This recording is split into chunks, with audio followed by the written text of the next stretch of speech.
Hello friends, स्वागत है आपका बाईपी एजुकेशन ट्रिक चैनल पर। तो दोस्तों, बात करेंगे आज हम यूपी बोर्ड के क्लास 12 एग्रीकल्चर के स्टूडेंटों के लिए। सब्जेक्ट है जूलॉजी। जूलॉजी के इम्पोर्टेंट क्वेश्चन लेके आए हैं। देखो बेटा, जो आपका सब्जेक्ट है वो सब्जेक्ट आपका जूलॉजी है। क्या है? जूलॉजी। इस सब्जेक्ट के टॉप 25 इंपॉर्टेंट क्वेश्चन आपको मिलने वाले हैं इस वीडियो में। तो आपको बताना चाहेंगे कि आप हमारे चैनल पर नए हैं या अभी तक आपने हमारे चैनल को सब्सक्राइब नहीं करा है तो आप नीचे रेड कलर के सब्सक्राइब बटन पर क्लिक कर लें। बराबर में बेल आइकन की घंटी है, उसको भी प्रेस कर लें। इससे क्या होगा कि जब भी हम वीडियो को अपलोड करेंगे तो उसका नोटिफिकेशन सबसे पहले आपके पास पहुंच जाएगा। ठीक है, आप चैनल देख रहे हैं, देखिए बाईपी एजुकेशन ट्रिक चैनल। और ये कॉन्टैक्ट नंबर है। कॉन्टैक्ट नंबर है बेटा 8650415957। किसी भी प्रकार की समस्या हो आपको एग्ज़ाम से रिलेटेड तो आप इस नंबर पे आप कांटेक्ट कर सकते हैं। ठीक है, तो चलिए आज की वीडियो की करते हैं शुरुआत। वीडियो को लाइक करना ना भूलिए और चैनल को सब्सक्राइब करके रखना। चैनल को सब्सक्राइब करके रखना। इससे ये होता है कि जब भी न्यू वीडियो कोई भी अपलोड होती है तो आपके पास सूचना पहुंच जाती है। ठीक है, तो देखिए आज का पहला क्वेश्चन है, इंपॉर्टेंट क्वेश्चन में शामिल है। ठीक है, तो पहले एक दो लाइनें सुन लीजिए। हो चुका आगाज रण का, युग बदलने की तैयारी, जीत उसी की होगी जिसका संघर्ष है जारी। तो आपने क्या सुना? जीत उसी की होगी जिसका संघर्ष है जारी। ये ध्यान रखना है आपको। संघर्ष करना है, हार्ड वर्क करना है, कड़ी मेहनत करना है, तभी को आपको सफलता मिलेगी। तो पहला इंपॉर्टेंट क्वेश्चन ये था, सजीव तथा निर्जीव में अंतर। ये क्वेश्चन आपको याद रखना है, सजीव तथा निर्जीव में अंतर। पहले आप ये समझोगे कि सजीव क्या होते हैं, इसके बाद निर्जीव को समझोगे निर्जीव क्या होते हैं, और दोनों को अंतर को याद कर लेना है। यहाँ से क्वेश्चन 100% बनेगा। दूसरा क्वेश्चन है इसमें, हम देखिए इस वीडियो में टॉप 25 की बात करेंगे। टॉप 25 इंपॉर्टेंट क्वेश्चन की बात कर रहे हैं। ठीक है, ये बात आपको ध्यान रखना है। दूसरा क्वेश्चन है, माइटोकॉन्ड्रिया का सचित्र वर्णन कीजिए। क्या है? माइटोकॉन्ड्रिया का सचित्र वर्णन कीजिए। तीसरा क्वेश्चन है इसमें, राइबोसोम का सचित्र वर्णन कीजिए, या फिर कह सकते हो सीधे सीधे राइबोसोम पर टिप्पणी लिखिए। राइबोसोम के प्रकार भी आपको बताने पड़ेंगे, पूरा ही कंप्लीट करना पड़ेगा टॉपिक। नेक्स्ट है, प्रोकैरियोटिक तथा यूकैरियोटिक कोशिका में अंतर। तो प्रोकैरियोटिक तथा यूकैरियोटिक सेल में अंतर क्या है, मैंने ये ट्रिक से के माध्यम से आपको याद कराई थी और मुझे विश्वास है कि आपने याद कर लिया भी होगा। ठीक है, अगला क्वेश्चन है, छठा क्वेश्चन, डीएनए की संरचना का सचित्र वर्णन कीजिए। तो आपको ये भी याद करना है, डीएनए की संरचना का वर्णन विद स्ट्रक्चर के आपको ये क्वेश्चन तैयार करना है। कहते हैं, लगा दो आग पानी में, जवानी उसे कहते हैं, और करो टॉप कहानी उसे कहते हैं। तो ये ध्यान रखना है। सातवां क्वेश्चन आ गया आपका, गुणसूत्र की संरचना एवं महत्व। गुणसूत्र की स्ट्रक्चर, आप क्रोमोसोम की बात कर रहा है ये। गुणसूत्र की संरचना बतानी है एवं उसके महत्व भी बताना है, महत्व को भी बताना है कि गुणसूत्र का महत्व क्या होता है। अगला क्वेश्चन है, अमीबा का सचित्र वर्णन। तो आठवां क्वेश्चन ये ध्यान रखना है, अमीबा का सचित्र वर्णन भी आपको चित्र के माध्यम से याद करवाएगा, वो पूछेगा आपसे। देखो, जो अमीबा का सचित्र वर्णन की बात कर रहा है ना, यहाँ पे इसके सारे पॉइंट याद कर लेना। अमीबा से रिलेटेड क्वेश्चन 101% पेपर में आएगा। अमीबा से कुछ भी पूछा जाए आपको याद करना है। ठीक है, ये जो है ये क्वेश्चन इस बार 101% फंसेगा पेपर में। 101% लिख के दे रहा हूँ। इस क्वेश्चन से कुछ ना कुछ आपको देखने को मिलेगा अमीबा से। तो अमीबा से कुछ भी आपका छूटे ना। ठीक है, जितने भी अमीबा के क्वेश्चन बने हैं, छोटे बड़े कुछ भी हों, वो सारे याद आपको करने हैं। जब तक तोड़ेंगे नहीं तब तक छोड़ेंगे नहीं। इस बार ये कसम खाइए, जब तक तोड़ेंगे नहीं तब तक छोड़ेंगे नहीं। पेपर की खोपड़ी में सीधे छेद करना है इस बार। अगला क्वेश्चन है, देखिए आठवां, फाइलम प्रोटोजोआ के 5 लक्षण। अब फाइलम प्रोटोजोआ क्या है आपके सिलेबस में, देखिए अमीबा है, इसके अंतर्गत अमीबा है, पैरामीशियम है, और पैरामीशियम है वो 70% के सिलेबस में नहीं है, इसलिए अमीबा है। तो उसके लक्षण आपको याद कर लेने हैं, ये भी क्वेश्चन आ सकता है। अगला क्वेश्चन है, नमा है फाइलम आर्थ्रोपोडा के 5 लक्षण। तो फाइलम आर्थ्रोपोडा में जैसे मधुमक्खी हो गई, रेशम कीट हो गई, दीमक हो गई, ये शायद हैं आर्थ्रोपोडा के। ठीक है, फिलहाल मधुमक्खी और रेशम कीट तो हैं ही हैं, तो इनके 5 लक्षण आपको याद रखने हैं। ठीक है, अगला क्वेश्चन देखिए यही है, मधुमक्खी तथा रेशम कीट का जीवन चक्र। ये 6 अंक का क्वेश्चन है, यहाँ से 6 अंक का क्वेश्चन पूछा जाएगा, या तो आपसे पूछा जाएगा मधुमक्खी का सचित्र वर्णन कीजिए, उसका जीवन चक्र को समझाइए, या फिर पूछा जाएगा आपसे रेशम कीट का जीवन चक्र को समझाइए, ये आ सकता है। अच्छा, दीमक, अगला क्वेश्चन है दीमक। तो दीमक पर टिप्पणी आ सकती है, क्या आ सकती है? टिप्पणी आ सकती है। ठीक है, चलिए मोटिवेशन कोट और आपको बता रहे हैं और आपको मोटिवेट कर रहे हैं। ठीक है, ना संघर्ष ना तकलीफ तो क्या खाक मजा है जीने में, बड़े बड़े तूफान थम जाते हैं जब आग लगी हो सीने में।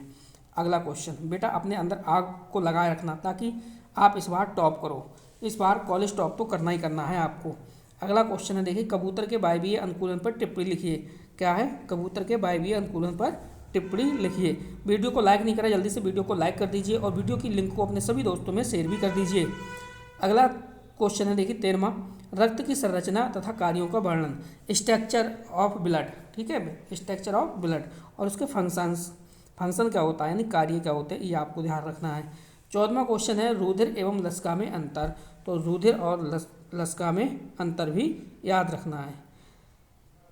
चलिए और सुनना चाहोगे आप शायरी तो और सुनिए। देखिए, हार कर भी देख लिया फिर किस बात का गम है, यानी हार कर भी देख लिया फिर किस बात का गम है, चल उठ और इस दुनिया को दिखा दे कि तेरे अंदर कितना दम है। चल उठ और इस दुनिया को दिखा दे कि तेरे अंदर कितना दम है। अगला क्वेश्चन समझिए 15वां कौन सा है, 3 प्राथमिक जनन स्तर पर टिप्पणी लिखिए। क्या कह रहा है? 3 प्राथमिक जनन स्तर पर टिप्पणी लिखिए। इसके बाद 16वां क्वेश्चन है, खरगोश के 4 बाह्य ज्ञानेंद्रियों के नाम लिखिए। खरगोश के 4 बाह्य ज्ञानेंद्रियों के नाम लिखना है। अब यहाँ पे देखिए 2 क्वेश्चन मेरी तरफ से और ऐड कर लो। एक याद रख लो, खरगोश का पाचन तंत्र, डाइजेस्टिव सिस्टम, खरगोश का पाचन तंत्र वाला भी क्वेश्चन इंपॉर्टेंट है। ठीक है, ये याद कर लेना, एक क्वेश्चन बढ़ा लेना। अगला क्वेश्चन है, अपरा या प्लेसेंटा के क्या कार्य है। तो अपरा या प्लेसेंटा के कार्य आपको बताना है। ये क्वेश्चन भी काफ़ी इंपॉर्टेंट क्वेश्चन है। कहा है किसी ने कि माँ तेरे पसीने की बूंद को चांदी सा चमकाऊंगा, तू सपने बड़े देखना, तेरा बेटा बेटी करके दिखलाएगा। तो बिल्कुल सही है, इस बार कुछ ना कुछ नया करके दिखलाना है, नया कुछ ना कुछ करके दिखलाना है। समझिए अगला क्वेश्चन, देखो अमीबा लिखा है, केचुआ है, मधुमक्खी है, रेशम कीट है। अमीबा, केचुआ, मधुमक्खी, रेशम कीट, इन चारों का क्या याद करना है? सिर्फ और सिर्फ वर्गीकरण आपको याद करना है। यहाँ से वर्गीकरण भी 2 अंक के क्वेश्चन में आ सकता है। कितना? आपसे 2 अंक का क्वेश्चन पूछ लेगा, आपसे पूछेगा केचुआ का वर्गीकरण बताओ, या पूछेगा मधुमक्खी का, या फिर रेशम कीट का, या फिर अमीबा का। चारों आपको याद कर लेने हैं, किसी का भी यहाँ से क्वेश्चन वो पूछ सकता है। अगला क्वेश्चन है देखिए, रोहू मछली, कौमा मोर, कौमा कबूतर, कौमा चूहा आदि का वर्गीकरण कीजिए। तो ये 4 यहाँ पे दे रखे हैं, रोहू मछली है, मोर है, कबूतर है, चूहा है, इनका वर्गीकरण आपको करना है। अगला क्वेश्चन है देखिए 20वां क्वेश्चन है, मनुष्य में लिंग निर्धारण से क्या तात्पर्य है। क्या कह रहा है? मनुष्य में लिंग निर्धारण से क्या तात्पर्य है। तो बढ़ाते हैं वीडियो आगे। फिर एक शायरी और सुनिए आप, क्यों रुक जाते हो 4 दिन मेहनत के बाद। कहा है कि क्यों रुक जाते हो 4 दिन मेहनत के बाद, अरे वक्त लगता है बीज को फसल बनने में। ठीक है, तो ये ध्यान रखना है।